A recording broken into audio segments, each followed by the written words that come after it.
Rapping with Dr. Jacalyn connects you with experts from all over the world to help you take charge of your career, your business, and your life. Rap along with us. Visit drjacalyn.com to learn how to become a guest or a sponsor. And now, the doctor is in.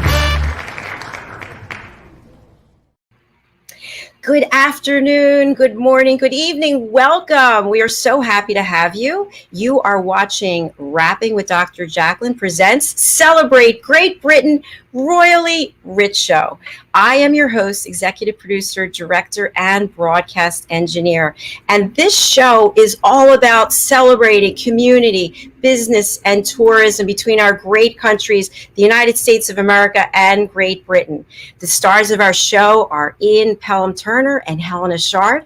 And my co-host is here with me today, Mr. Al Cini. Welcome, Al. Dr. Jacalyn, it's as always a pleasure to be here. And I don't know, did you watch any of the G7 summit meeting? I watched a little bit of it. You know, I'm usually busy working, sadly, but I did see it. One of the things we like to stress here is Great Britain is a beautiful tourist destination. And I think everything about the G7 sold Cornwall and Great Britain is a terrific destination for people who want a vacation. It's a beautiful venue and a terrific event. And in my opinion, Her Royal Highness stole the show. What we really want from our leaders is confidence and poise and bearing. And she was the only leader on the stage that we got it from, I thought. Well, I think that explains a lot about the people in the UK, how fabulous they are, how considerate and caring and loving. And so I'm thrilled that we're doing this show with our partners. Let's bring them out. Sure. Ian and Helena, welcome. Good afternoon. You realise now, Sir Alfred, we won't be able to get out of the room. Our heads are like this now. You know? So great to see you both. Good to see you both as well. Isn't Cornwall beautiful? I mean, it is absolutely stunning. It's a place to see. And with this weather we're having at the minute, I heard it's boiling hot there. It is seriously hot, and we're loving it. I mean, I know we're a little bit too hot in the moment, but it's great. And as you know, I have a story for every occasion. And the reality with Cornwall, many years ago when I was married, and I was engaged at the time, and my father-in-law was the chief executive of a town, and he was sent down to Cornwall, and I, as a young local reporter, was sent down with him as well, down to Cornwall to report on what he did. And there's a beach in Cornwall, and I'm not sure where it is, but it was mined during the war by the commandos, and all the mines were taken out after the war, but they never took the signs off. So the commandos have this beach somewhere in Cornwall that is just theirs, you know, where they can do what they want. So that's a Cornish joke for you. Yeah. But I think today, I'm really pleased today because we've got hopefully 3 great guests on. Each guest has gone really through quite magnanimous times in their life. And they've overcome them and they've become highly successful. So I'm so pleased with today's show again. It's fantastic. Great stories. I am thrilled too. We do have 2 of our guests are backstage, and I'm excited to bring them out. So let's talk a little bit about what's going on in the news over there. Well, do you know what? We've got, I mean, yes, there's news, but there's not a massive amount of news. I think what's happened is, obviously, we were supposed to be coming fully out of lockdown. We're not now, because of the Indian variant. So now it's been pushed, I think, to July the 21st, and we're seeing what happens. So that's slightly disappointing. I mean, there has been some fabulous royal news, as Al mentioned, and a few bits and pieces. So I'll mention a few little snippets, I think, and then hopefully we've got all 3 guests and we can zoom on into that. So I'm going to start off. As Al said as well, we were so delighted to see Her Majesty the Queen reunited with senior royals. She looked absolutely fantastic. I mean, she was glowing, she was smiling, it was natural. She really was the highlight. She had that lovely outfit on as well with pinks and green. I mean, she looked super. Definitely the star guest. I think on top of it, her wit was 100%, and she was just obviously making everyone feel. I don't know whether she was thinking maybe people were worried about her, but she was with everybody at the summit, and they were having a photo opportunity, and she actually just said, aren't you supposed to be looking like you're having fun? Just a simple little highlight like that. And obviously everyone just chuckled, and everyone got on very, very, very well. And she also, there was a big cake, I don't know if you saw, at the lunch at the Eden Project, and she actually cut it with a ceremonial sword. I mean, if you think, 95, do you know how long these ceremonial swords are? They actually said to her, you can use a normal knife. I saw that scene. That's not much fun. So anyway, so she cut that. So that was lovely. And they just, Duchess of Cornwall, everybody was there. And it's all good because it's strengthening UK relations. I think it's surprising, I guess, to a lot of people, but not so much to me, but to a lot of people, that the Queen has a sense of humor.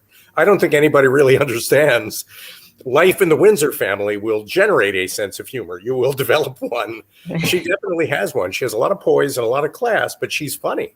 And it really came through on that. Everyone could see it. She really is. She's always had a great sense of humour, always. A lot of the royal family do, so it's good that we can all see it. I think another thing as well that we're really quite happy about, just trying to pull at the positive things that are going on. So we've got Royal Ascot at the moment, which is in Berkshire, and it's one of the highlights of the royal family's calendar. Now, Her Majesty the Queen absolutely loves it. As you know, she's avidly loves her horses, and they're trained and they race. You've got the royal box and everything. She unfortunately is not there at the moment, but for a number of reasons. But firstly, it's a 5-day experience. I think on the second or third day, I can't think it's a minute.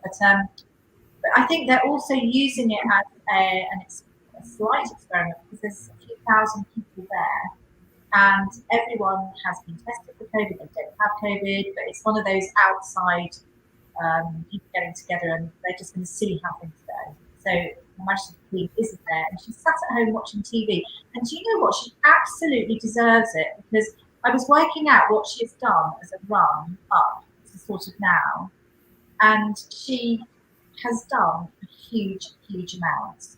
So we saw her planting the Duke of Edinburgh rose. So this was a special rose, obviously for her husband. That was just prior to treatment of colour. And it was given to her by the RHS, someone senior at the RHS, called, it's an unusual name, Keith Weed. I mean, how about that? And that's the Royal Horticultural Society, and he's called Keith Weed. That's quite funny. So she planted that in his memory, which was lovely. She then moved on the next day to her own treatment of colour, celebrating her own birthday.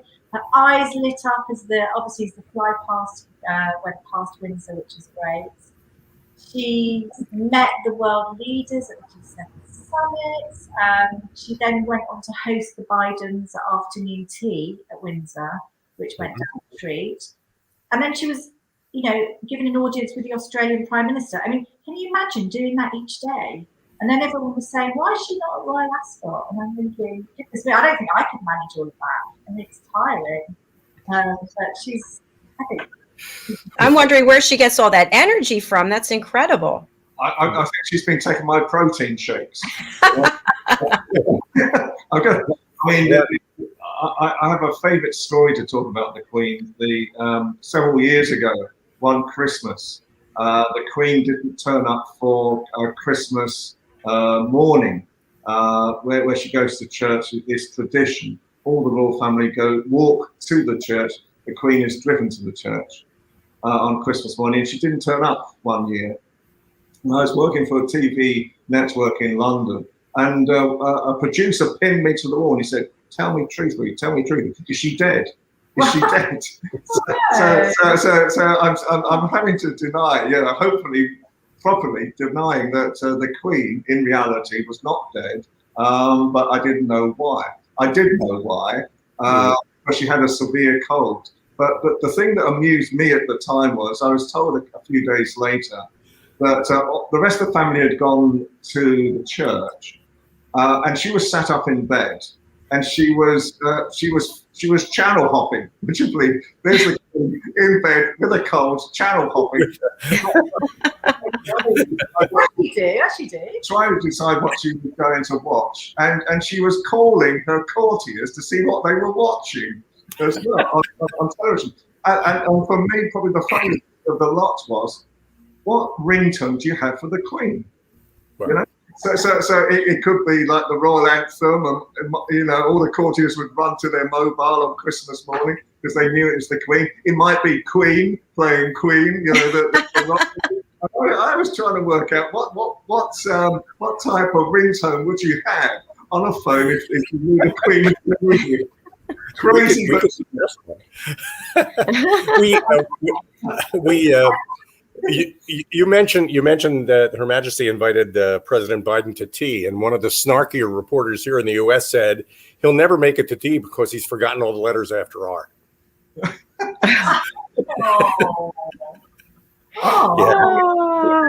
We're a little less respectful here than you may be over there. I can say that. I mean, we are very. We are very respectful of your new president. Perhaps what's the easiest way to say this? Perhaps your former president may have had some different ways that we found slightly unusual. Let's put it that way. Somewhat. But Yeah. But you seem to be a lot more back on track again, I think, with President Biden. You know, the trust is there. I can't look at Boris Johnson's hair without thinking of him. You're on a roll today, Mr. Stacey. I just think with his hair, I mean, he is said, he normally brushes his hair, but it is said that when he's on television, he throws it all over the place for an effect. You know? It's staged, it sounds like. Oh. I think with Boris Johnson at times, I don't have the great amount of time. I do a political show as well. I don't have a great amount of time for Boris Johnson. I imagine him waking up with all of his hair perfectly in place and then spending an hour messing it up. That is a look, people do pay for that kind of hairstyle. They do. They do. Well, I have to say, when he got married, he had that crumpled shirt and everything was crumpled. And I think that does go with his whole genuine crumpled look. Helena, I have a question for you. As you know, we're all concerned with mental health awareness. And so now that the lockdown's been reinstated into July, how are people handling that? Gosh, I mean, some people are fabulous. Some people are doing really well, I have to say, and still carrying on and enjoying just, feeling grounded and going outside to the parks. And, people are lucky enough to have gardens and things, so that there are positives. There are so many different charities that are around that are supporting people. And actually, Dr. Jacalyn, it's interesting you should say that, because we're celebrating at the moment, we're highlighting Loneliness Week, and called a Marmalade charity that's supporting that in it. And that's quite a big thing, because one of the things that a lot of people have been going through is that feeling alone. And lots of charities have been connecting with everybody, people that are, I can mention so many different charities, but moving away from that slightly. You were doing a radio show about it this week. I've done a couple of interviews recently, a great radio show yesterday about it, bringing in lots of different charities. And the support that's out there for people is huge. It's huge. But the amount of people suffering from loneliness has gone up by millions just in a few months. Carry on, sorry. Sorry, I was going to say, what I think is interesting is, even if you don't think you're lonely, it could turn out that you are. And I had contacted Ian yesterday. My sister and brother-in-law came to visit, and I haven't seen them in a long time, and I didn't realize how lonely I felt. It's like you grab them and just want to, but I think it's really an epidemic. I think you're quite right. I went through different stages in my life, and loneliness was one of them. And I think the thing that I tell people these days, if they're feeling lonely, reach out. Reach out, because there's a lot of other people who may want a phone call. The beauty of where we are in Britain right now is we can meet people again. we've got a certain amount of latitude right now. And so just to even go out, meet someone for coffee in the sunshine, people watch. I love people watching. There are so many top tips. Huge amounts of it. Also, just to remember that the loneliness epidemic didn't just happen because of COVID.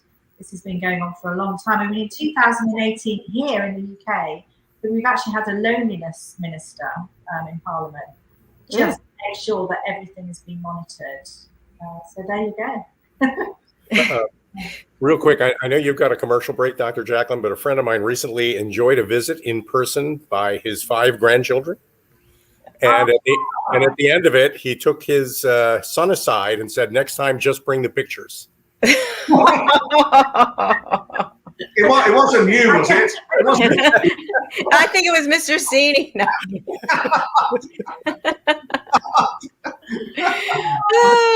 On that note, we're going to pause for a commercial break and hear from some of our sponsors, and we will be right back. Stay with us here on Celebrate Great Britain, Royally Rich Show. Great.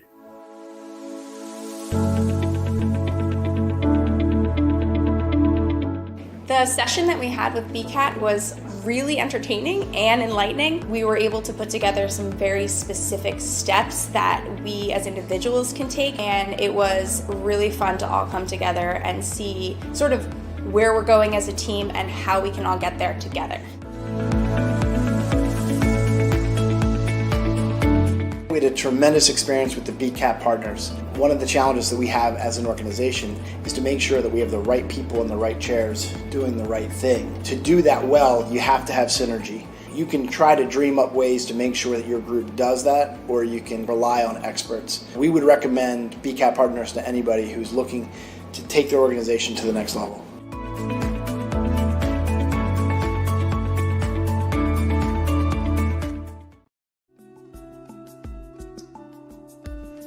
The music, services, and programs that we offer at Listening to Smile are based off of scientific studies and research, along with our own personal experiences and testimonials from our clients and our affiliates that we work with worldwide.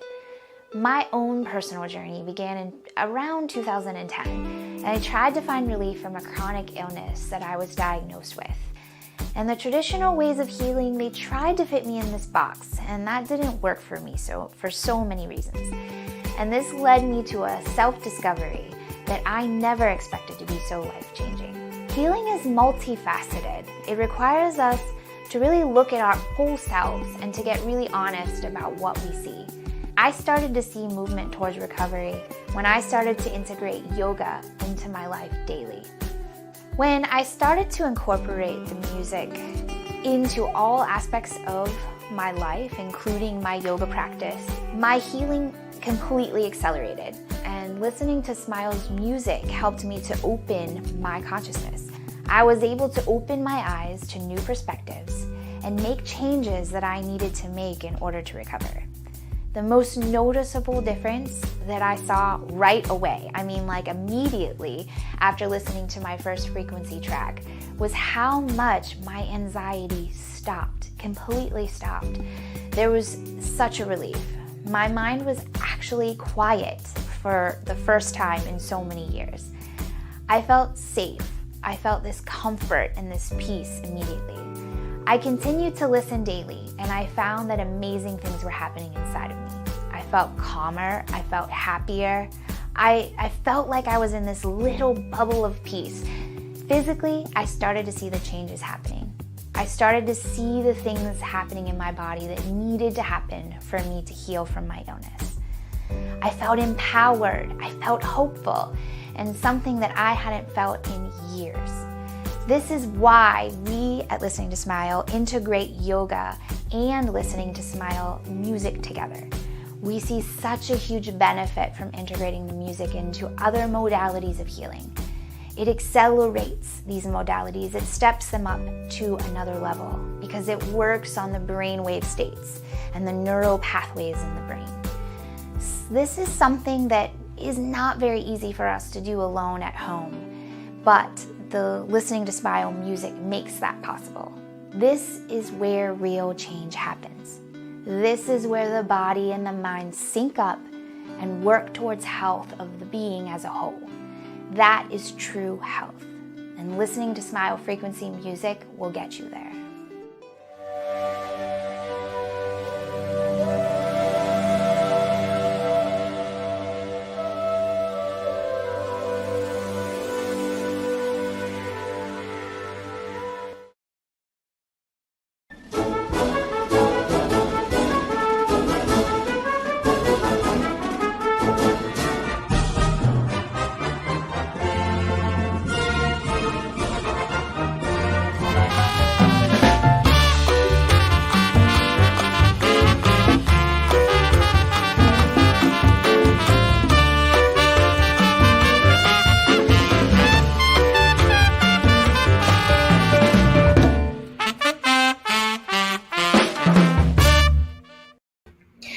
Well, hello and welcome back. You are watching Celebrate Great Britain Royally Rich Show here on Rapping with Dr. Jacalyn. I am joined by my co-host, Mr. Alcini, and our wonderful partners in the UK, Ian and Helena.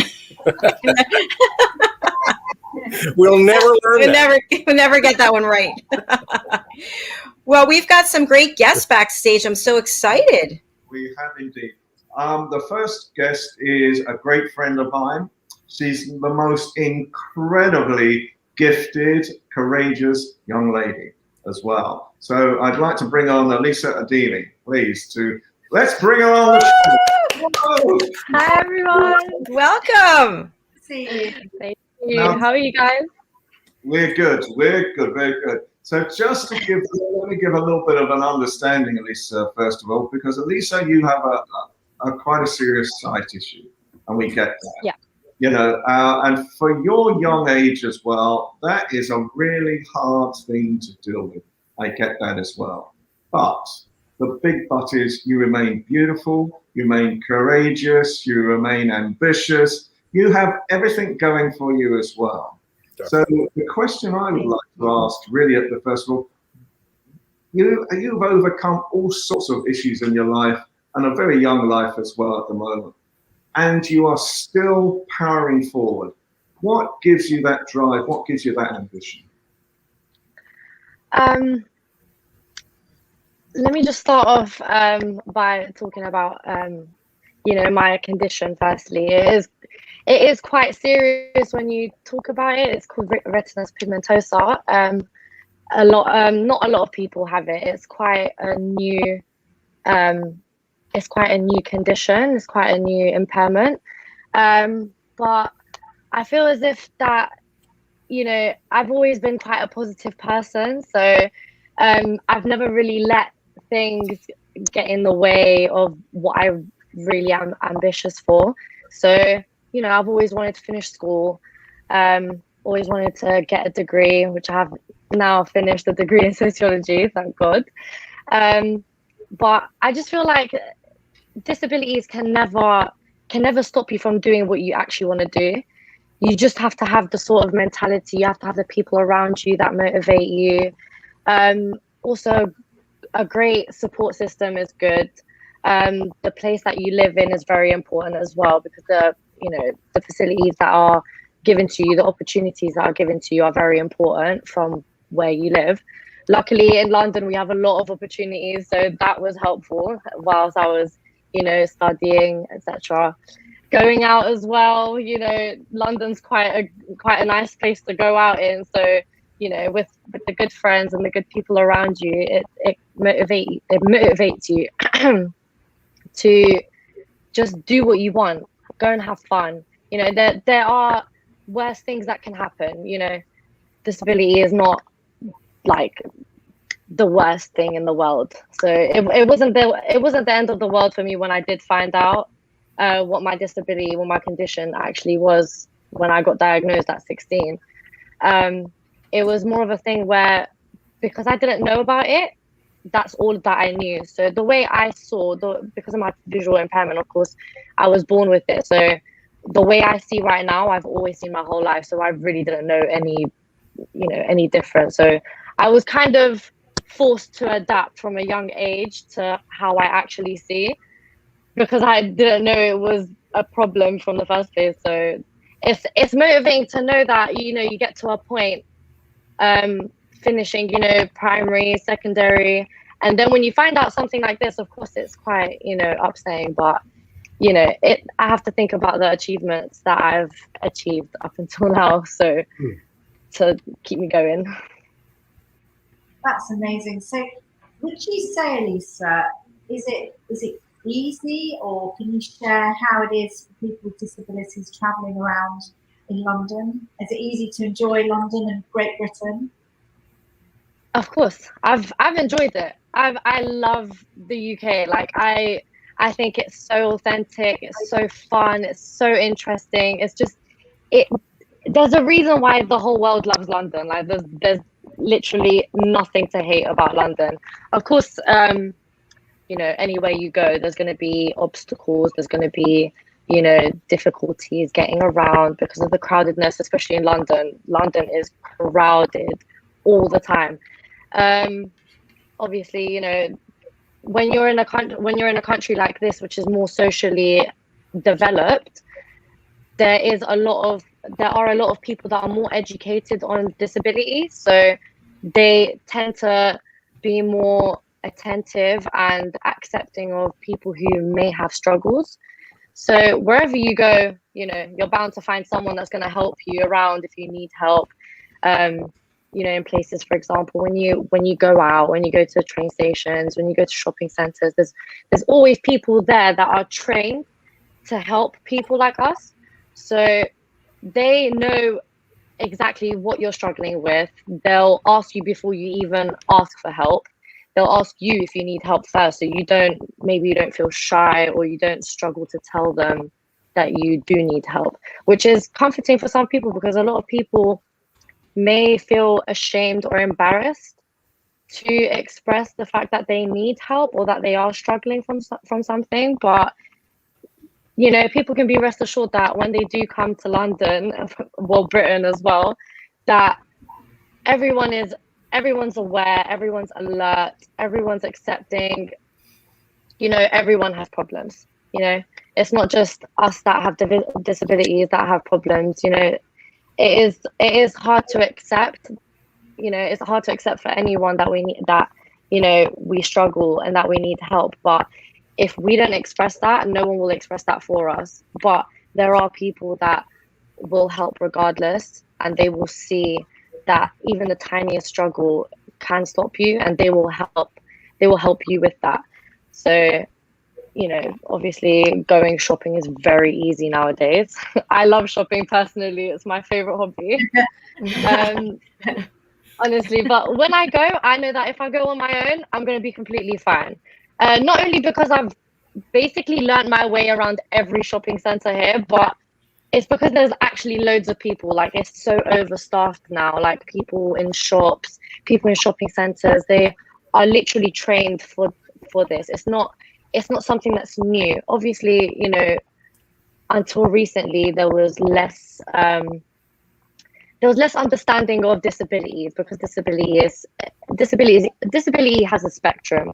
There's physical, there's non-physical disabilities, and then there's levels of severity in those disabilities that, you know, a lot of people were not educated about until recently. But you know, everything comes with time, and now obviously staff are more specially trained to help people like me navigate or search anything they want. Like, you just go and ask someone, where's this, and they'll be like, yep, do you want me to take you? You know, they'll happily take you. They're really happily to do that, because obviously helping is a great thing. I love helping. I know a lot of people do. So when you have a job like that, you really need to be motivated to help people, and just see the smile on their face at the end as well, that you actually have helped them. Also in train stations, the other day, actually, I was at one of the biggest train stations in London, and I never actually realized this before, but they actually have little announcements. Well, not little, because the person was talking quite loudly, but it was just an announcement to literally remind people to be accepting and to be patient when they see someone that's struggling, and to just make sure that they understand that there are some people with disabilities and there are some people with struggles.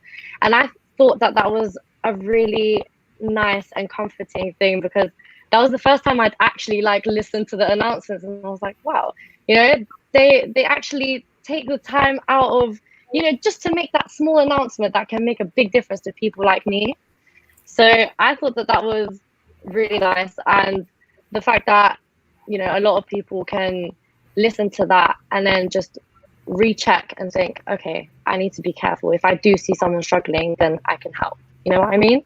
So that I thought was quite a good thing. But, with everything else, anywhere you go, there's going to be a department that will help you with a disability. So anyone that has a disability is welcome to come to London and any other areas of Britain, because I know that they'll have a great time. People are always helpful. Wherever you go on the streets, everyone's helpful. So yeah, that's the good thing about us. Elisa, I'm listening to you and watching you, and everything about you radiates energy and warmth and power and strength, frankly. And if there's anything disabled about you, we just don't see it. And I think that's your spirit that's coming through that makes that possible. And I have to give you a lot of credit for that. I remember when I was about your age, I went to London, and my disability is I don't speak English very well. I'm American. And I asked somebody in London for directions to Berkeley Square. And he gave me a 10-minute lesson on how to pronounce it properly as Barclay. And so I found everybody in London to be very helpful. And but if there are people in the U.S. who may be disabled and they're thinking about visiting the UK, are there any obstacles that they should be aware of? Maybe you could alert them to.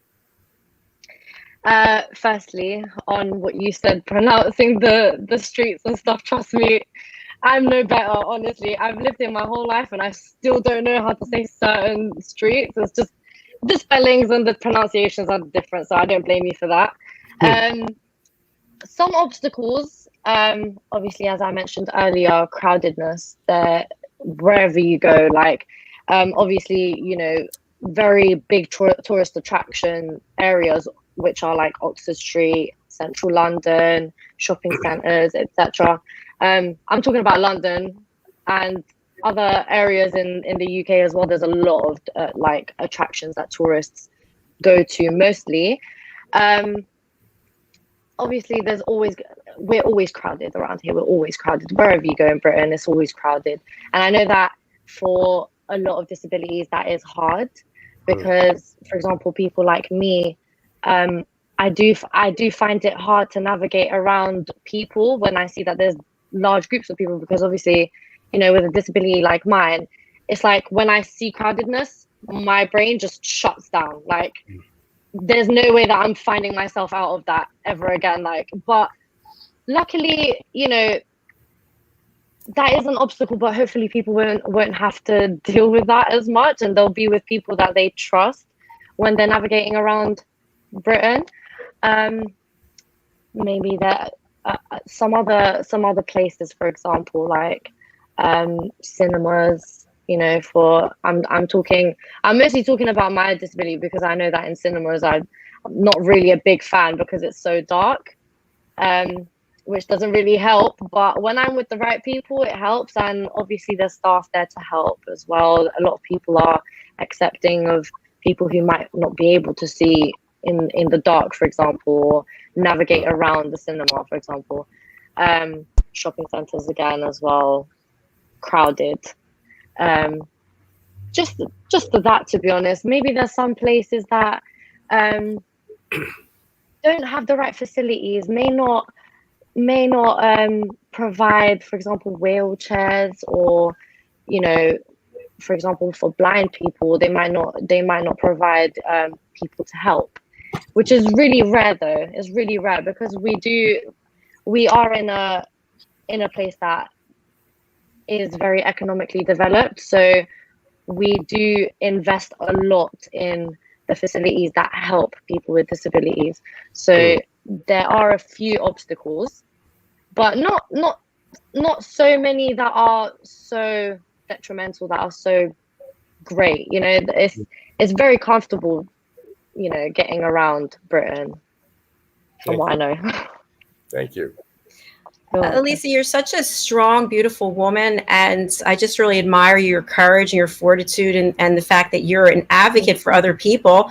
And congratulations for getting your degree in sociology. That's brilliant. Thank you. Thank you. Thank you.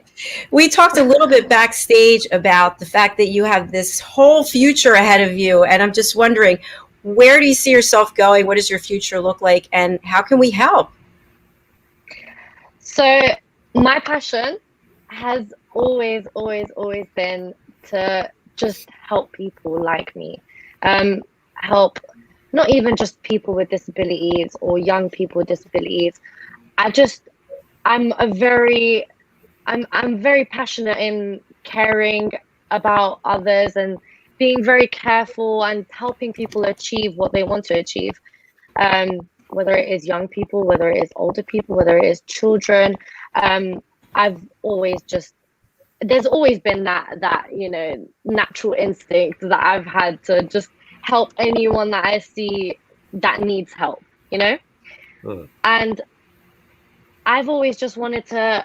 I knew that obviously, I had to do my uni degree first to finish all of that, before I could really focus on putting all my energy into a platform that I want to create to help young girls, especially because I know that for young women that may suffer from a disability that is non-physical like me, it is really hard to accept.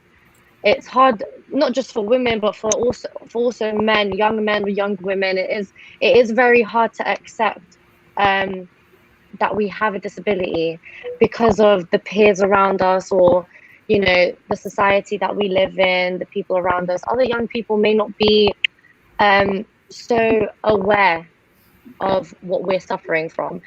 And I know that, for example, there are like wheelchairs, there's, the canes that blind people need to use as well. Like, I know young people are always are given that opportunity to have those things. But as a young person, we tend to want to be more independent, more active, more out there. And obviously things like that may make someone feel a bit more down when they feel that they need to use something that's obvious to other people, that's going to make it obvious to other people that they have a disability. So I feel like from my own experience, because I know that I've had these offers and I know that I've had these opportunities, and I went through that stage of denial and I went through that stage of being afraid, and I just want to be there for people and just to reassure people that it's not something to be afraid of, and it's having a disability and struggling is not the end of the world, and we can achieve anything that we want when we put our minds to it, when we put the energy into it. And disability, in a way, makes us special. It makes us different. It does have a lot of advantages to it. So I just want to make that and put that out to everyone that is going through the same thing as me, that they're not alone, firstly. Secondly, they can achieve whatever they want. And I just want to be that person to influence them to do what they want to do and to achieve what they want, because we're still young, and it's honestly at a young age, we have so much to experience, so much to try out, and why limit ourselves just because of something so little as a diagnosis? Do you know what I mean? So I definitely just want to help and just influence and make sure that I want to make sure that no one feels the way I used to feel once upon a time, and to get to a level that I am where I'm confident in myself and confident to do anything that I want, even though I have my disability, even though there are some things that may stop me. But that all goes away when you have the energy and the right mindset. That will all go away, and it will, honestly, it's just good to have a support system, even when it's not a near support system, even when it's not family and friends, just people to be out there to give out advice, give out information and help. That's what I think is the most important for our generation and other generations as well, of course. Brilliant. And Brilliant. don't you think as well? Thank you. Don't you think as well? She's going to make a great broadcaster. Oh, you stole it from me, Ian. That's what I was going to say. I see a broadcasting future for you, my dear. Thank you, guys. I see future collaborations with us. So I'm excited about that. And I just think you're just such this, it's interesting because you have a disability, but you're not a disability. And you're such a bright light. You have so much energy and passion, and it's contagious. And it's like we want to support your work. And I think we will be doing something together right here on this platform if you're interested. And so 100%. I just want to make sure that I want everyone to reach the level of confidence that I have gained through this whole experience. I just want to see everyone, do good. And I don't know, that's just how I feel about everyone that I see around me, even you guys, my parents, my siblings, just people that I see even on TikTok, for example. I know that there's a lot of disabled people that are on there, and they talk so low about their disability, and I'm just like, you guys have not seen all of it. Like, there is so much to see and so much to experience. There's no giving up, especially at this age, especially at any age. There's actually no giving up. There is too many opportunities to pass on. Like, honestly, there's just too much for people to experience, and I just want them to experience what I'm experiencing right now, which is why I'm always just so ambitious, so brave, and so happy to just do everything that I can. Anything that comes to me, I'm just like, yep, I'm doing it. Honestly. How excited are you to be on an American TV show today?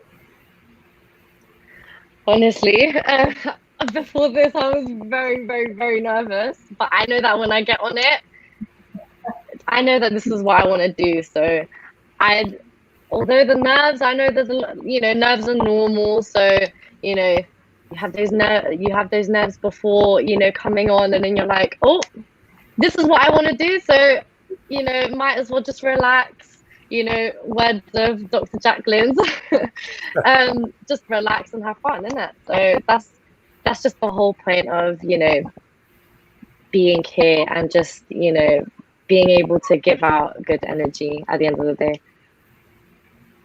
Well, I think all of us wish we had a little bit of you inside of us, because we could bottle your energy and your passion. That's what this world needs. And we are so thrilled that you're here, thrilled that you're going to have a future in broadcasting, and we're here to help you any way we can. And for people who are interested in getting in contact with you, we are running your banner, but for people on the radio, what's the best way to reach out to you, Elisa? The best way to reach out to me is through Instagram. I'm always on there. I'm always on the lookout for anyone, any person that's there asking for help. I'm always there. So my Instagram is on the banner. Elisa Demi with 2 eyes at the end. I feel like I'm promoting myself right now. And TikTok as well. It's the same. So TikTok, Instagram, I'm there. Like, this is my sole purpose, to help everyone. So whoever needs help, I'm here, literally, anytime, any day, anytime, any day, anywhere, literally I'm here. So Great. Hopefully everyone knows that. Great. Thank you so much. It's been an absolute pleasure having you here with us today, and we wish you well, and we'll definitely be in touch to talk about what we're going to be doing going forward. And now we're going to take a commercial break and hear from some of our sponsors, and then we've got a couple of other great guests. So thank you, Elisa. We'll be right back. Thank you, all of you. Honestly, thank you. Bye-bye. Bye. Hi, my name is Zane Carson Carruth, and I'm the author of this book, The World's First Tooth Fairy Ever.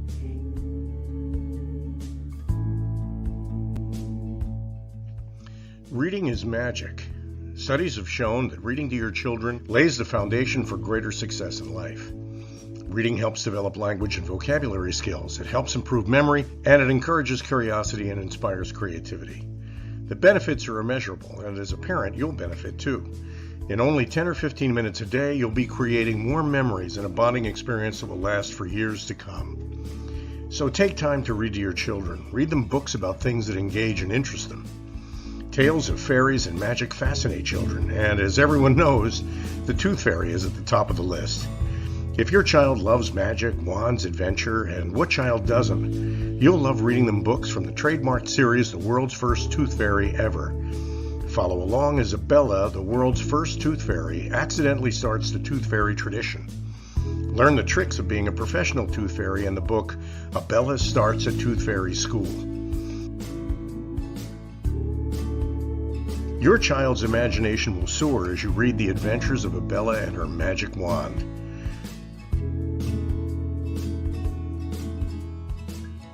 These wonderful books are available at worldsfirsttoothfairy.com and at Amazon, Barnes & Noble, and Walmart. The world of healthcare is benefiting us in many ways, but the risk of becoming a victim to an airborne infection is increasing at a fast pace too. There are threats from viruses, allergic pollen, and chemicals which cause you loss of health, income, business, mental health, family and friends. All are at stake. One solution to this threat are the BV Air Sanitation Placide-based systems.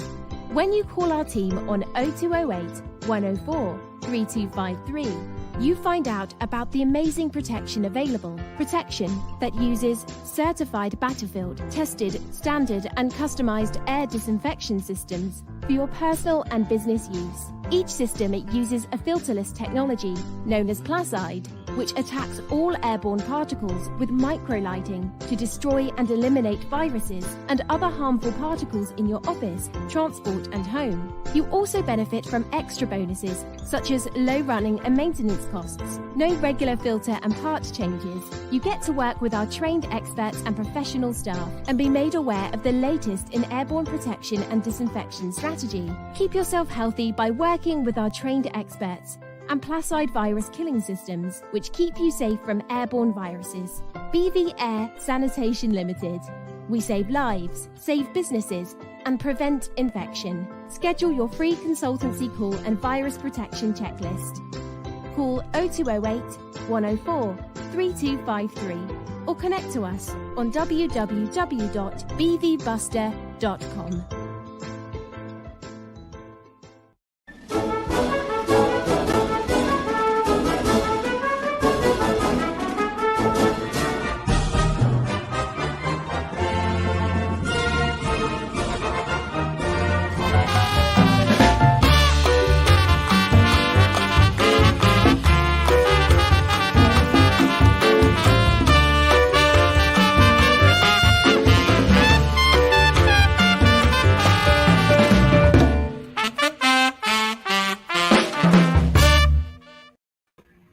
Welcome back, everybody, to Rapping with Dr. Jacalyn. That is what I believe is the name of our program. Am I correct?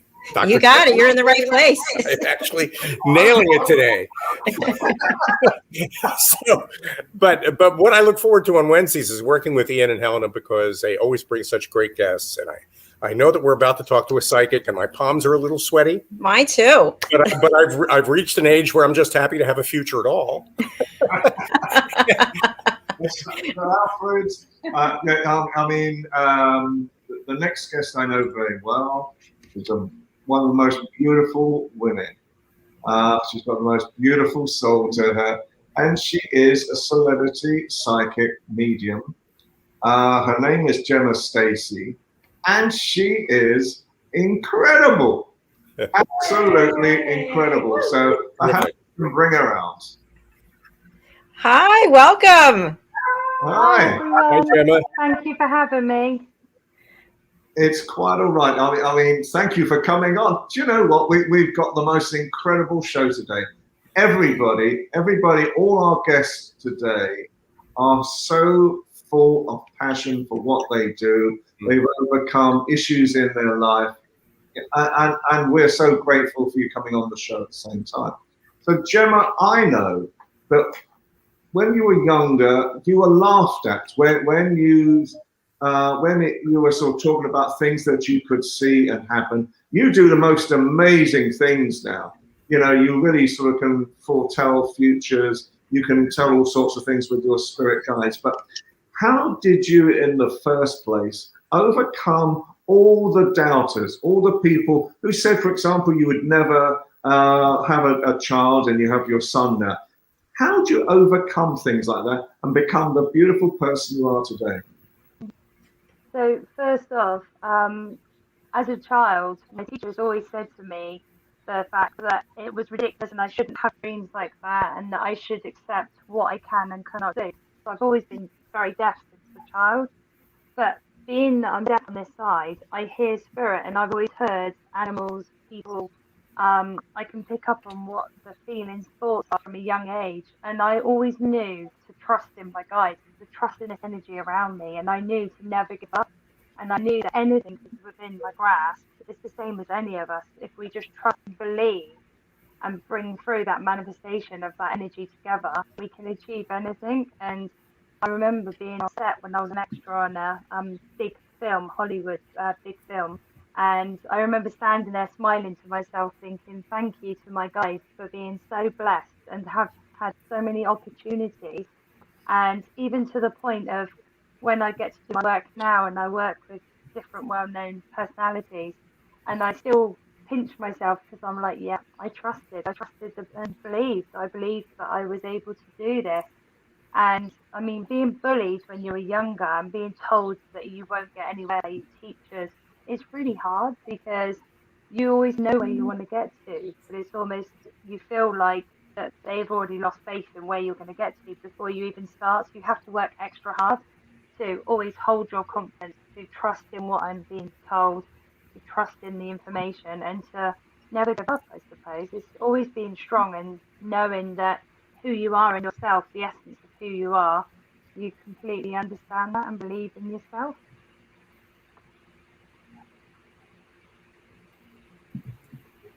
Gemma, it's always so lovely to see you. I know that we've been chatting. Can you hear me? I can hear you. Sorry, it's just because of where I'm deaf. Sorry. Okay. So you collaborate by giving readings to people, which I find quite exciting, and they come through your spirit guides. How does it work? I'm interested to know how it works and how you hear messages, visions. So basically, when I'm working with spirit, I don't even have to be aware of working with them, to be honest with you. So I can meet someone, or someone might say, "Oh, can I just chat with you?" I mean, for instance, I'm on an app called Clubhouse app, and a lot of people say to me, "How can you work with spirit because you're not actually seeing people?" But everything has an energy. Everything around us, being outside, trees, it all has a vibration and energy. And when I connect with those people, so by them speaking their voice energy, so instantly running more for my Native American guides will say, right, hang on a minute, I've got so and so here for them. So it might be a loved one, it could be messages about their business work, it could be messages about health.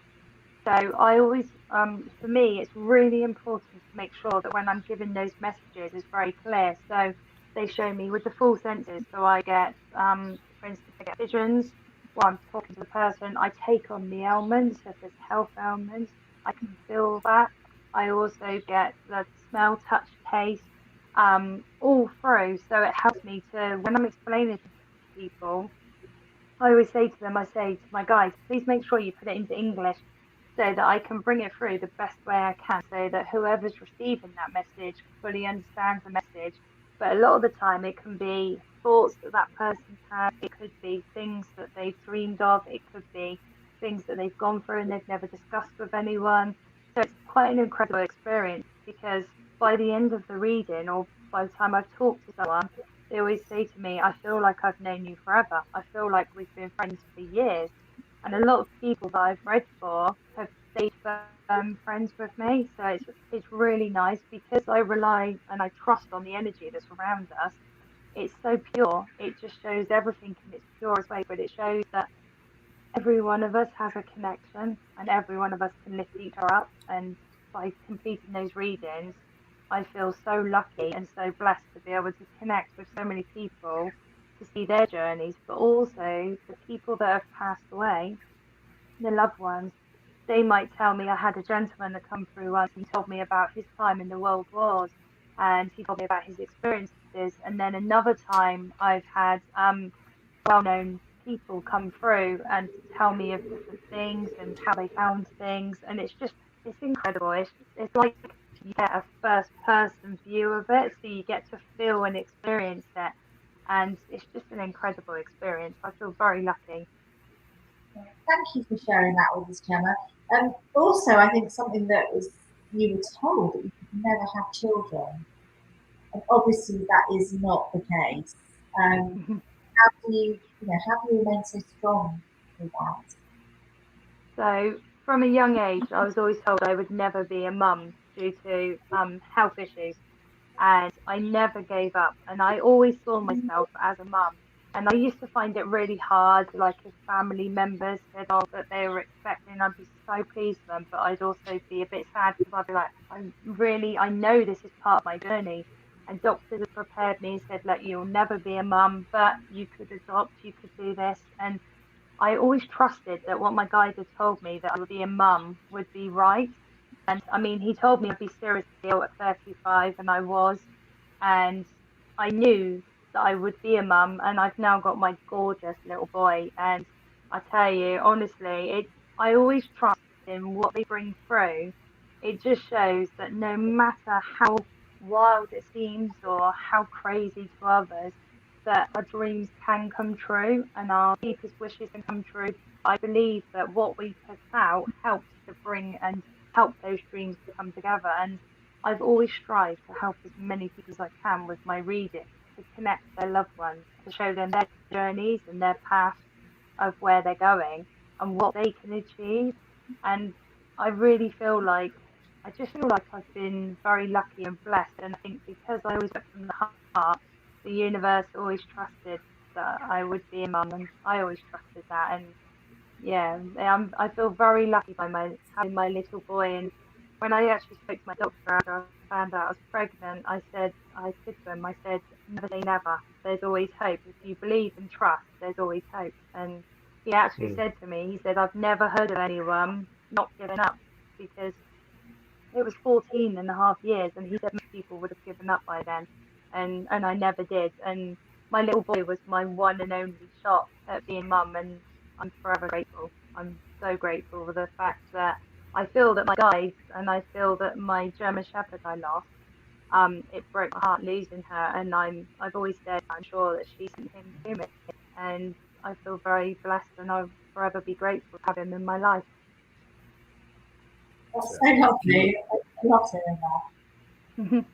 It's a beautiful story. And, Gemma, I was reading the production notes for our interview, and I host with Dr. Jacalyn the business program, our business program on Wednesday afternoons. And I noticed that you have developed a practice around making predictions for businesses. So maybe you can explain to our audience how that works. So I have a number of people come to me. It could be film directors, it could be people with high profile businesses, and they'll talk to me and they'll say, right, can you give me a reading? So I always like to go into a reading with no information. I like to tell people, because I've always believed that you should never feed the medium, as it were.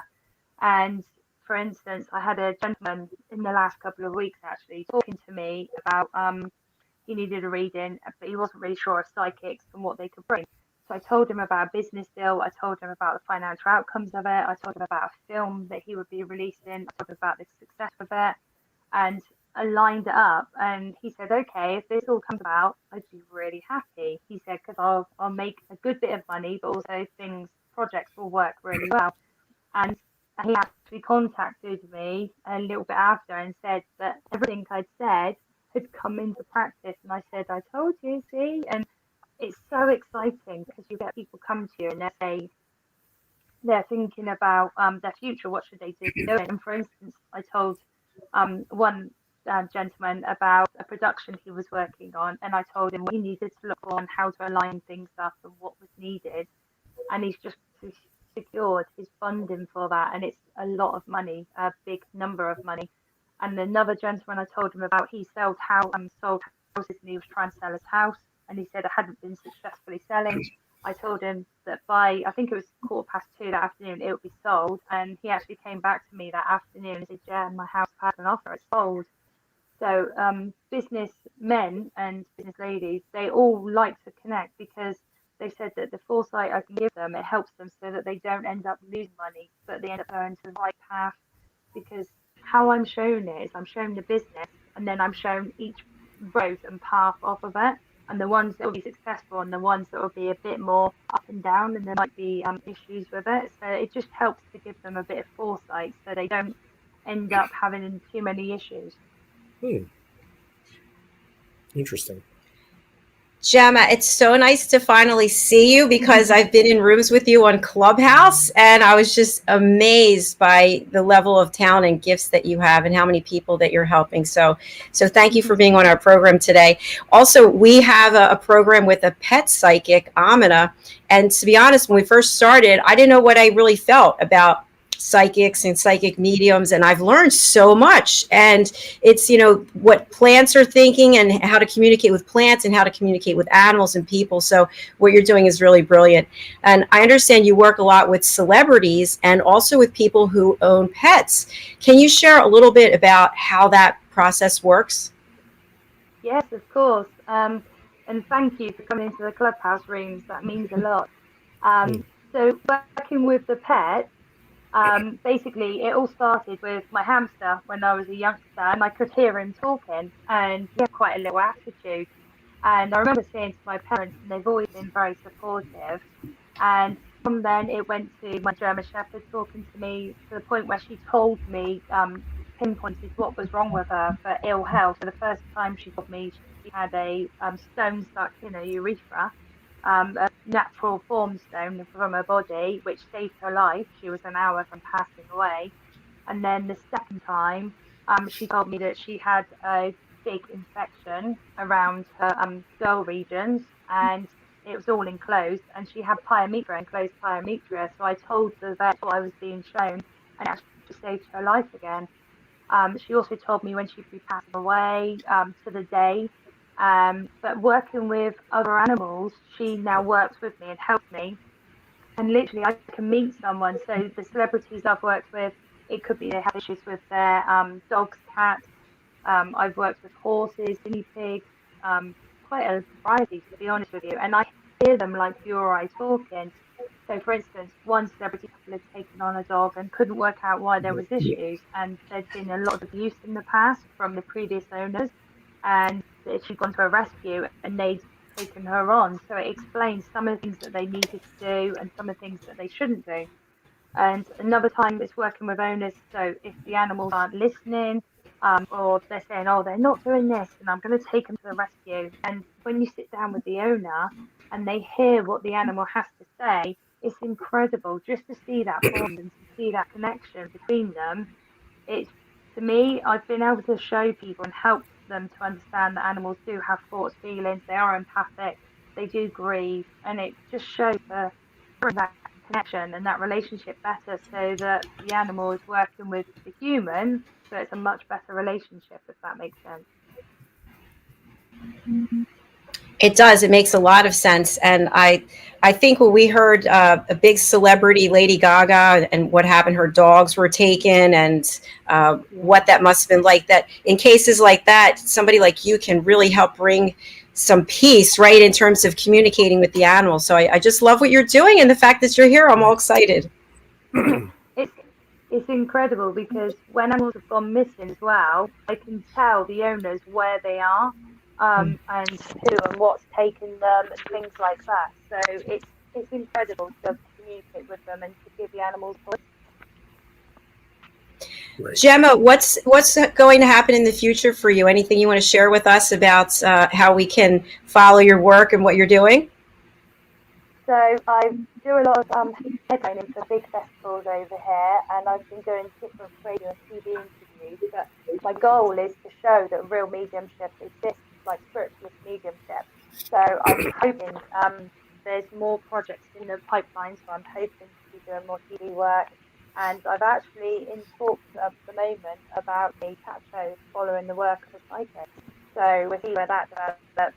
And my goal is to try and show as many people to help them, that their loved ones are very much around them and that they can give them guidance and help them on the journey ahead, but with no fluff, just straight up mediumship to help them to make decisions so that they feel more grounded and feel more informed moving forward. So I've got a lot of projects in place, and I'm looking at writing a book of my experiences as a medium and working with spirit guides and working with animal energies, tree energies, because everything has an energy. So there's a lot of interesting projects coming up. Congratulations on that. That sounds really, especially the book, that sounds amazing. Gemma, you also are over on Clubhouse. Can you share with people how to find you there? Yeah, no problem. So on Clubhouse, I'm Wolf Spirit Psychic, and I do a room every week. It's normally on a Thursday evening or Saturday evening, and I do live readings on there. I also do rooms on guides, working with your guides, how to manifest energy, how to positive mental well-being, so letting go of things, de-stressing, how to connect with the energies that you're trying to bring around you. I also talk about the moon cycles and how it affects us and energy-wise. So I'm on there regularly, and I go into a lot of rooms, and I hold my own rooms regularly to be able to chat with people. So Wolf Spirit Psychic, and I'd love to hear from anyone.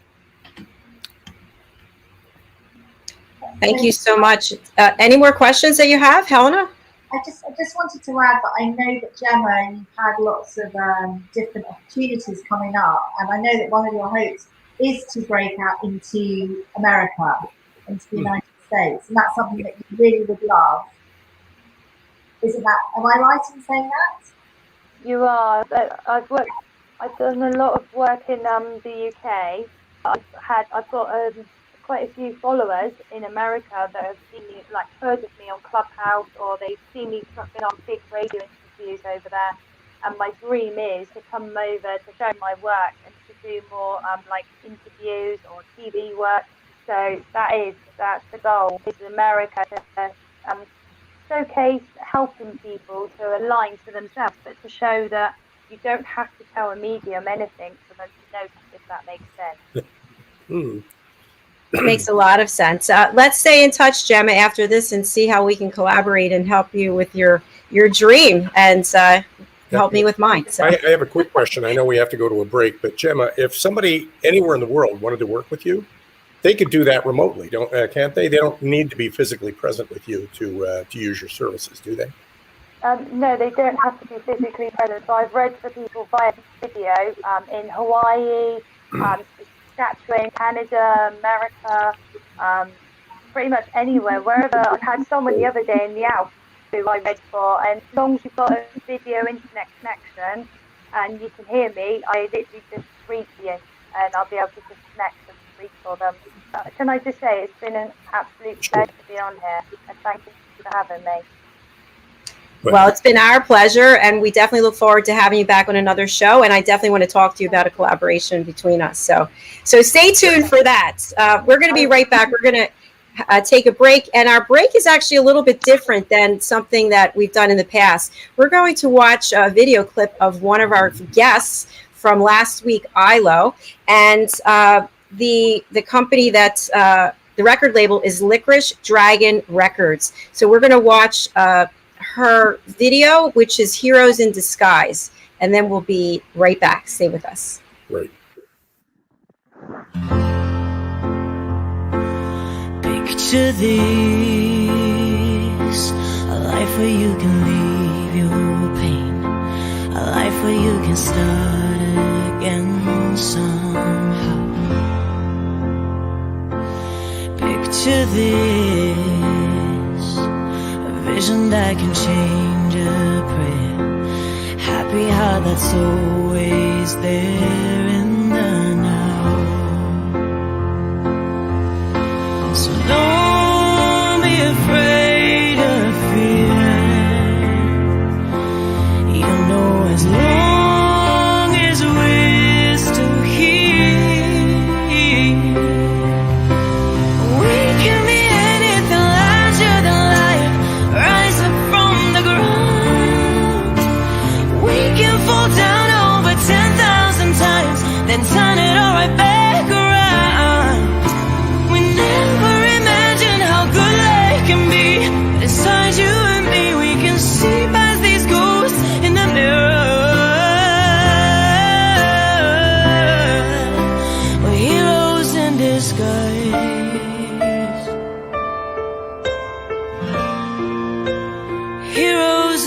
skies.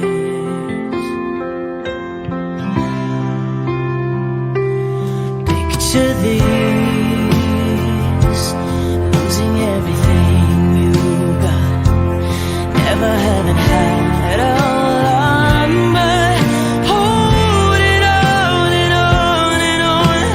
Don't be afraid to dream, 'cause we are so much closer than it seems.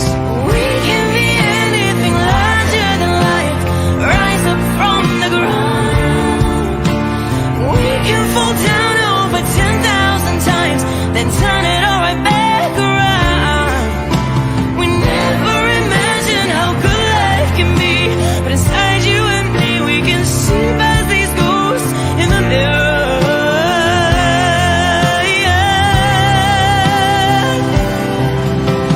We can be anything larger than life, rise up from the ground.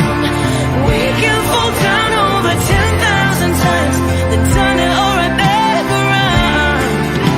We never imagine how good life can be, but inside you and me we can see past these ghosts in the mirror. Heroes in disguise.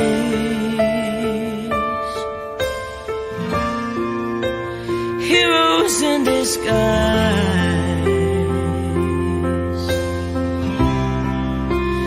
Heroes in disguise.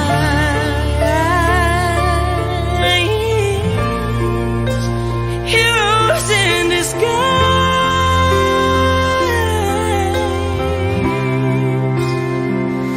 Oh.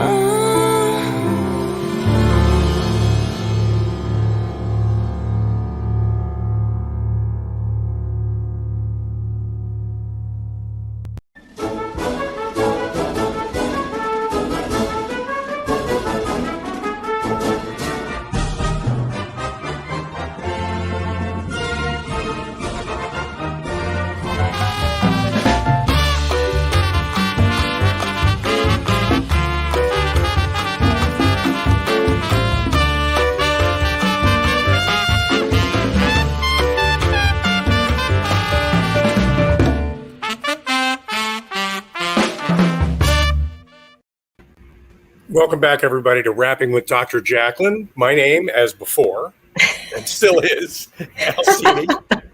And I'm co-hosting this program with Dr. Jacalyn Kerbeck, and it's a pleasure working with Ian and Helena. And I'm excited about your next guest, guys, because we always talk about the value and opportunity of turning points in our lives where we can suddenly flip a switch, all of a sudden stop being something negative and start becoming something positive. And I think that's what you have in store for us just now, isn't it?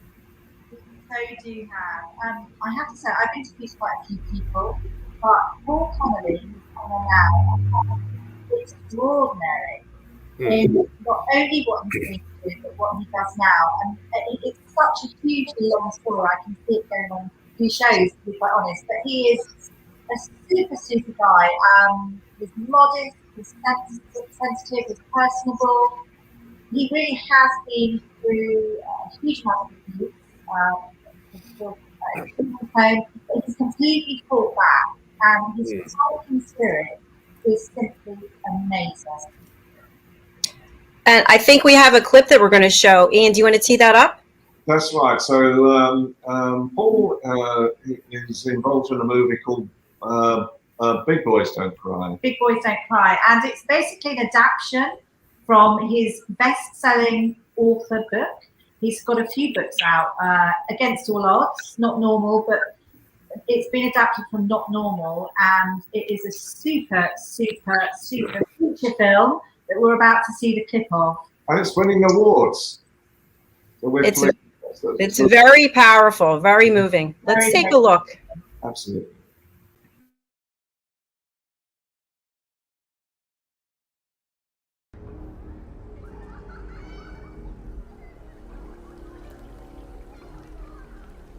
That place, those people,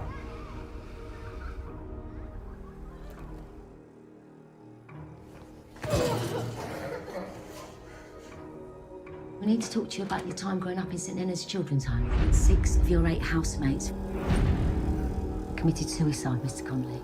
I'm afraid I have to tell you that another child in your care home, Liam Carroll, has also recently taken his own life. Jason, Terry, Andrew.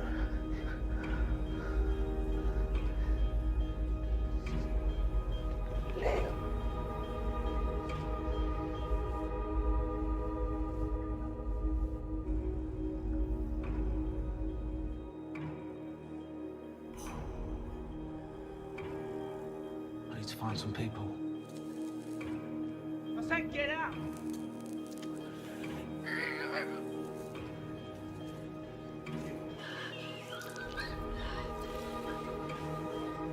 I've got to end them! Ah!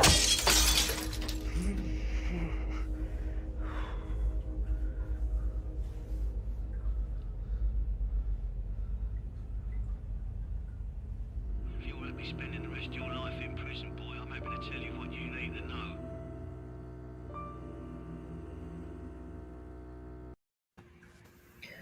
Wow. Very dramatic. That is, Really. it's, you know, it's amazing. I felt like the 4 of us were all at a movie theater together watching that. So powerful, isn't it? That shared experience. That was amazing. Let's bring him out, shall we? Absolutely. Yes. Sir Paul Connolly, welcome to the show. Hi, Paul. Oh, we're so happy to see you. We're so happy. Thank you. That clip, every time I see it, it just is incredible. And I think Dr. Jacalyn summed it up. It leaves us in awe, and we just want to see and hear more. And obviously knowing that Michael Socher is the main actor in that, which is amazing. Yeah. You know, sort of winding back slightly, there are so many aspects to your life. There's so much to go through. I think we spoke about it earlier. It's almost like there's so much. It's like where to start. But if you're able to try and like introduce and speak us through how things began, and you know, give us some understanding behind everything. So, yeah, sure. Nice to see you, Helena. Thank you. I was the youngest of 7 boys, Irish Catholics, and my mum put me out with the rubbish, and I went into the care system in London, and was brought up by nuns and the Catholic Church till I was about 7. Unfortunately, when at 8, you had to go to what they called a big boys' children's home, and that unfortunately that children's home was run by a paedophile ring, or pedophile ring, as you American people say, and it was a pretty horrific 10 years of my life from 8 to 18. I got involved with boxing, and my boxing coaches actually stopped a lot of my abuse, and they became mentors to me. But fortunately or unfortunately, the boxing coaches were gangsters. They had quite roughed up upbringings themselves, and they were my mentors. So I became a bit of a violent gangster myself up until about 2000. And my life's very similar to that movie Sleepers, but my movie's been likened to it. The only difference is that I've learned my lesson, I've changed, and those guys didn't, and they obviously ended up dying by the sword, as they say. I don't know where to start really, because there's been so many. I was talking to Helena earlier, and she was like, well, you can't say all that, there's just too much. So I don't really know where you want me to go with it. Like, obviously there's a lot to say, but there's so much to say, isn't there? I mean, obviously there's so many challenges you've got through, and you've always, I don't know, you have this fighting spirit, and that's what I find amazing. Because obviously I had this unbelievable optimism as a child, which was really unbelievable. I thought I was amazing. I thought I was the most amazing person you ever meet. When you consider what I was, it seemed a bit crazy, really. I had this self-belief in myself, and this unbelievable. I manifested at such a young age. I was manifesting, daydreaming, whatever you want to call it, and I just thought I was someone special, which is ridiculous when you think about the surroundings I was in. And I daydreamed a lot, and I had had no safe place. When I was in the children's home, I was either beaten by the staff or abused by the staff. Or the children's home I was in, I know you don't want to get too dark, but it was, you know, every type of abuse you could think of. Starvation and, you know, neglect and sexual abuse, mental abuse, physical abuse. And, you know, I think I went into my own little world, you know, really. And I just accepted it as that was my lot. It was my norm. And obviously it's only with hindsight, with the benefit of hindsight, that you can sort of think, well, that wasn't normal. And, you know, but at the time it was my normality. And so it wasn't anything unusual to me, you know. But my saving grace really was I became quite a personable kid, and people liked me and took an interest in me. And my boxing coach's wives, for instance, would feed me because we were starved. Well, we were on bear, you know, we were always hungry. They sort of, the first girlfriend I had, the mother sort of mothered me a bit, you know, and looked after me. So I think when people took a liking to me, which was my saving grace, I was a nice kid for a while anyway, until the worm turned, as they say. Yeah. Paul, I know you've really turned your life around. I mean, you do so many services. I'm very pleased you've got time to come on TV this afternoon. You're a much sought after person in the UK and around the world at the same time. So you're doing things like pain relief now. Just give us a quick insight into the types of things that you're involved in nowadays. So I was the first PT in the City of London back in the early 80s. And I was originally a boot camp type PT. I worked out in LA. I worked all over the place. I made the body video with Elle McPherson. I excelled as a personal trainer, but when I was running around with a gun, being a violent individual, I was told by two people, strangers, that I was going to be a great healer one day. And in my late 20s, I was so violent. I was so, you know, I swerved. I barely, narrowly got away with a 10-year prison sentence. I was attacked by 5 men, and they lost, basically. The 2 of them did. And I hasten to add really quickly, I've been violent free since 2000. It's a bit like an alcoholic, like you don't, you know, I've been in sobriety. So I was never involved in sports injury work or that for the first sort of 10 or 15 years of my health and fitness career. And I was quite a well-known trainer in London. And then I had this bad fall which severed my arm off and cut my hand in half. And I really got involved in how to heal myself because there wasn't a lot around at the time. And then about 10 years ago, I got very ill and I was in hospital and I was dying. I had this disease called endocarditis, and I was 70% infected with this disease. And you die with organ failure at 60% infection. They call it the silent killer because the time you know you've got it, you die. It's too late. Anyway, they said goodbye to the wife and kids. They did my last rites in the hospital out in Essex, and they said, like, he won't be here in the morning, so come and say goodbye to him. Halfway through the night, and this will freak you out, this big black guy appeared at the side of my bed and said, do you mind if I hold your hand and say some comforting words to you, or say some prayers or something like that? And I just thought, oh, it's another priest, right? You know, it's on my docs that I'm a Catholic. They're just sending a priest to send me off. Anyway, when he held my hand, I just felt really good, you know, all the anxiety went and everything. And sure enough, I was there the next morning and they was like, wow. And there was five weeks on a drip, got straight out. For that 5 weeks, I was trying to find this priest and thank him and everything else. The man didn't exist. Now, in the last 10 or 11 years, I mean, I was doing sports injury work before that. I've literally got people traveling all over the world to come and see me. I'm running a sports injury clinic, but I'm getting people out of pain that nobody else can. And most of it you could explain through what I do, but some of it can't be explained. And that's that guy. That was that guy who didn't exist. And the funny thing was, I grew up in children's homes, and I've got this real empathy for black people because they were like my brothers. Everyone around me was black. I was Irish. There was the kids in the care were either Irish or black. And so the funny thing was that this big black guy looked like Sidney Poitier was holding my hand, saying lovely things to me and saying prayers to me, and took away all my anxiety. and I wasn't supposed to survive, and I survived. And it wasn't even the fact that I survived; it's the fact that the abundance and my life has changed so much in the last 10, 11 years since that's happened. I'm in such demand for what I do. Now, I don't lead with any of the spiritual stuff. I run a sports injury clinic. I'm a specialist conditioning coach. People come to me, and what I do is I put them on the bed. I find the weak spots. I find what's firing, what muscles are angry, what muscles are not angry, what muscles are overworking, what muscles are wasted. I then treat them in lots of different ways to get all the anger out of their body. I set them up rehab to do at home. I then get the neural pathways clear into the parts of the body where the muscles aren't firing. I start firing muscles that don't normally work, and then I start to strengthen their body and balance their body. And I have amazing results with Olympic downhill skiers, top athletes, children with scoliosis. I've had 9 operations cancelled for kids with scoliosis. All were supposed to have major back ops. And I mean, I could bore you all day. I've got a young boy with rare form of dwarfism. He's never been out of pain. The hospitals couldn't get him out of pain. I've got him out of pain. I've got him running.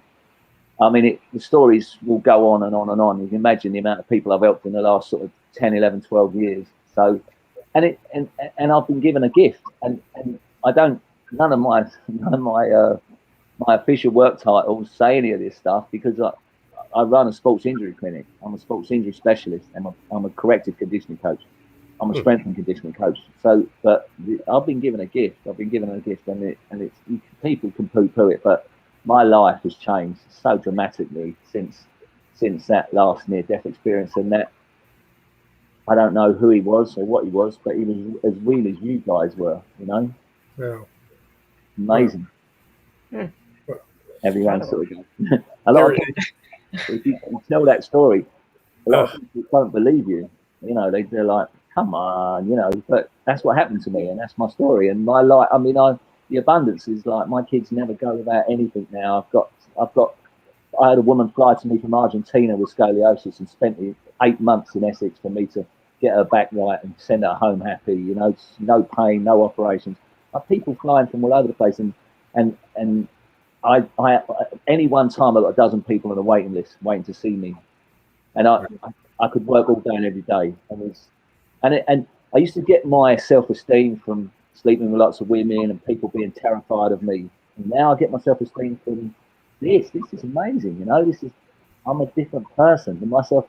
I've changed so much, and I'm like 60 next year, and it's taken a long time, but I'm a different person. My kids can look up to me now.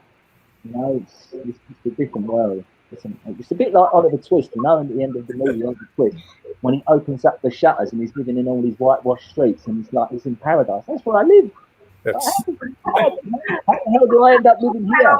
Just see, Paul, as I'm listening to you speak, and I'm recalling the trailer, which, by the way, was great, and I'm amazed that they did such a great job finding an actor who looks like you. I mean, you don't often find that. Yeah, Michael Socha, he's a great British actor. He's been in Chernobyl. He's been in loads of things in the UK, and he came to stay with me, and I trained him in my gym, and I got him bigger because he had to play me when I was a doorman, when I was bigger. So my wife was feeding him, and he's from Derby, right? So he's the Midlands. He ain't got a Cockney accent, so he had to learn the Cockney accent, and he was like. And I used to look after brothels. I used to look after ladies of the night and protect the brothels. You know, is that what you call them in the States, brothels? Yeah. Yeah, we do. Yeah, there's some other names too. But friends of mine tell me that. Yeah. So I used to get that from friends. He doesn't know personally. and there was a scene in the brothel in the movie where he would ring me in the middle of the night and go, "Paul, how would you say that? How would you say that? How's a Cockney say that?" And he was so good. And then Zoe Tapper plays. When I was running these security companies, I was dating a police inspector, and so Zoe plays the police inspector. So there's irony, was the police were looking for me, and she knew where I was. Right? So that's the love story in the movie. She was like, "Do I give this guy up or what?" You know. Well, I wanted to ask you specifically that in the trailer, there's this moment when Michael, playing you, picked something up, throws it against the wall, and just said, "That's it. I'm not going to take it anymore." And that's a turning point, obviously, representing a difference in your life from what you experienced as a child to what you were going to fight for in your life as an adult. And I'm wondering, you're sharing a little bit of that, but was there a specific turning point you remember that made the difference between then and now? for you? Yeah. I had a shoot. I've got to lose the cockney because you won't understand me. I had a gun in my mouth at one point. I was going to blow my own head off, right? So I went after the paedophiles because in my dormitory growing up, out of the 8 boys, 6 of them committed suicide. And my best friend jumped in front of a train at Elephant and Castle. And the movie's dedicated to Liam. So, sorry, every time. So I went after him, and I didn't do him. It was very close. I mean, it's in the movie. It's all in the movie. And the movies and the books are a positive revenge, because I would have just ended up dead or in prison anyway if I'd have done them all. I got myself a brownie and I went after him. I stalked him for a few days because only one of them got a significant prison sentence, and they all walked away. You know, I don't want to get involved in conspiracy theories, but a lot of vital evidence went missing, video evidence went missing. So only one of them got. My house father used to batter me every day, give me a good ironing every day. He got 14 years at the Bailey, and he's dead now. And the woman that was looking after him, funny enough, has read all the books. She rang me from the care home and said, "I'll get fired for this, but I just want you to tell you he died alone tonight." And she's like, "You know, I just wanted to let you know." So, you know, the best revenge is no revenge, and live a good life. And, you know, it's easy to say, but not easy to do. I know. Well, you know, our hope is that there might be somebody out there watching or listening to you, and who might be in the negative side of that story and could make a choice to change their lives. And I think you're a great example of that. I work with kids now who've been in my position. So, you know, I'm an advisor to Lord Listerwell, who's child protection. He's a cross-party chairman for child protection in the UK. I advise him. I've worked with gangs in London. I've worked with Boris quite a bit. And I've raised a few $100,000 for kids' charities, literacy charities, and giving speeches in the House of Lords. And you've got to do your bit, but, you know, at the same time, I've got a couple of my own I've got to look after, so I can't be everywhere, you know. I've got a couple of my own boys. Yeah. Paul, I have to say, I watched your trailer several times. I watched it with my family who's here. We were all just blown away. Cannot wait to see the film. And I really thought that was you. I had to take a double take. I was like, oh, it's not actually him. It's an actor. So well done on that. And congratulations on your books. This is the kind of story that gives other people hope, obviously. And this transformation that you have made is, I think, so unusual and has to be applauded, because through no fault of your own, the way that you were brought up in the care facility to where you are today, and then not only working with people from a physical aspect, but from a spiritual, emotional, and bringing it all together to really look at the person as one. So thank you for all of that. And I'm wondering, you shared about your family, and we know about the work you're doing with other people. What would you say today are the most important aspects of your life? Well, I want to help more people than I do. I mean, I do 10 or 12 clients a day, and I'm exhausted. I'm doing a 12-hour day tomorrow. And it's physically exhausting, emotionally exhausting, but my results are phenomenal. And I get so much from that. I get so much personally from that. And I would just say, I just feel like once the movie comes out and the books are more out there, I'm going to be able to help a lot more people. I'm going to be able to reach a lot more people and connect to a lot more people. Because at the moment, you know, my kids say to me, "Oh, Dad, you're famous. People keep saying hi to you in the street and all that." You know, that's just, you know, I'm well known locally, but I would like to reach a lot more people. I've got a lot more to give. We all have. I've got a lot more to give. I know I'm scratching the surface of what I could achieve, you know, and what I can put in the people I can help. And there's so many people in pain that don't need to be, not just physically, emotionally, spiritually. There's so many people in pain. And if they just connected and understood that the answers are within them, and stop going externally, and they just need to understand why they're in pain, understand themselves, and take a good hard look at themselves, and understand why they're in pain, and what, you know, drugs and alcohol and denial and and violence and all of those things. It's so easy to avoid. There's so many, nature, spirituality, connecting with people, love, care. I mean, that is far more powerful. When I help a kid who's going the wrong way, and I get more out of that than the kid does. I mean, I'm just ecstatic. I'm ecstatic for this, But the trouble is, you can only reach so many people with it, But I'm hoping as my profile rises, and this movie's now starting to win awards all over Europe. It's been bought by South America, Asia. It's been bought all around the world, and it should be. I'm hoping it's in the London Film Festival this in autumn. We're just about to find that out. It's just been chosen to go to the Italian Film Festival. So, and the movie, I'm in the movie at the end as myself, and it sort of changes around. And the messages, I don't want to spoil the movie because there's some right powerful messages in there, which is going to help people just by watching the movie. Yeah.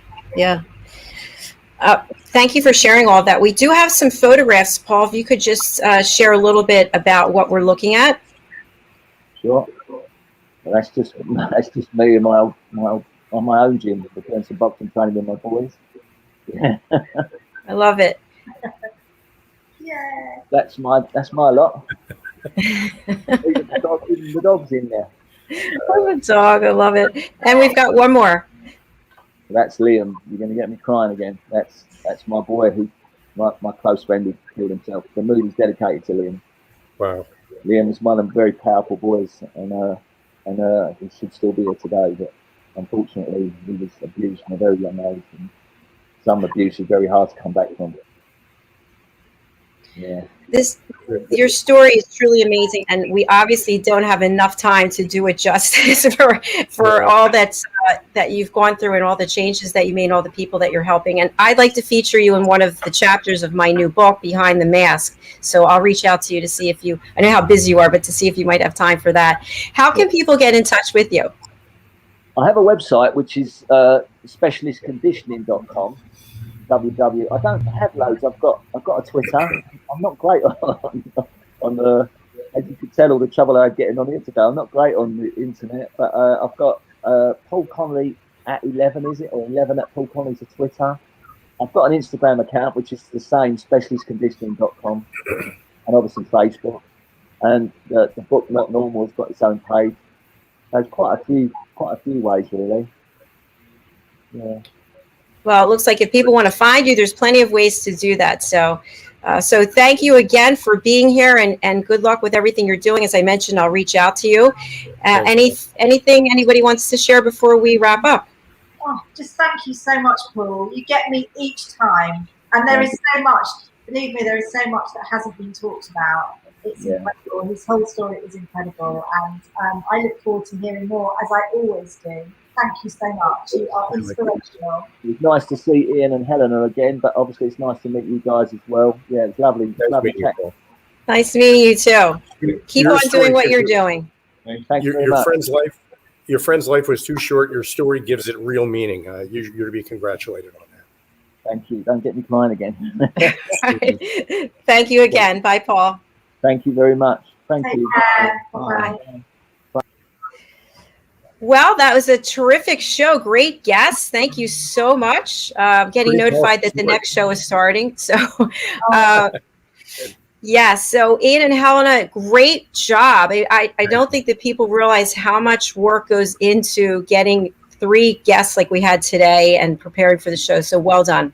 Thank you. Thank you so much. Just very quickly, I think the catalyst for today was the 3 guests all overcame adversities. But even more, they all want to help people now. Mm-hmm. That's the most amazing message.